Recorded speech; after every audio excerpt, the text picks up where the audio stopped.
History was made today in Washington, D.C. as the Supreme Court ruled that same-sex couples are allowed to wed across the country. The court ruled in favor of a case seeking to define laws banning same-sex marriage in 13 states as unconstitutional. Still, 4 out of the 5 justices dissented from the majority opinion: Antonin Scalia, Clarence Thomas, Samuel Alito, and Chief Justice John Roberts. In his dissent, Justice Thomas tried to justify his position by comparing the experience of American gays to slaves, adding that, quote, slaves did not lose their dignity any more than they lost their humanity because the government allowed them to be enslaved, end quote.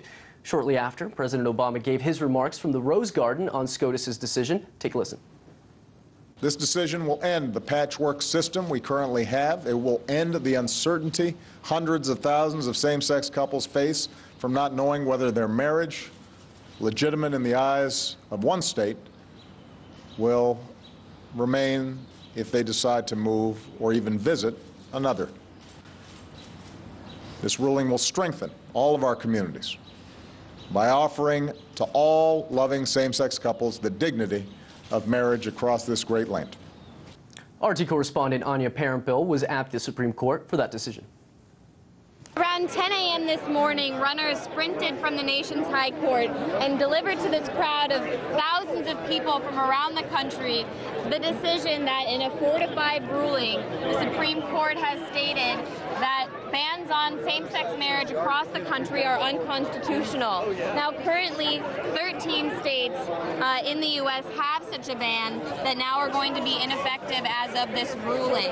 And I spoke to one couple from Texas, came from Austin, where they'll be directly affected by this ruling, considering they've been married in another state where their marriage wasn't recognized in Texas, and this was their reaction to the ruling today.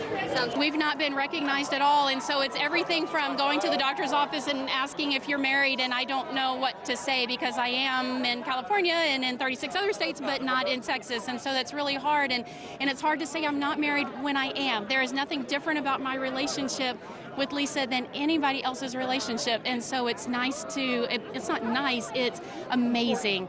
Now, when that decision was delivered today, the news quickly spread through the crowd, and a wave of just pure excitement and joy spread through as many couples here realized that their marriages will now be recognized in all 50 states. But of course, while, like I said, thousands of people from across the country turned out hoping that the decision would turn out the way it did, there was still a smaller crowd here of less than 100 people who showed up to continue to push the narrative that marriage can only be between a man and a woman. Justices have no right nor authority to put something in the Constitution which clearly is not there.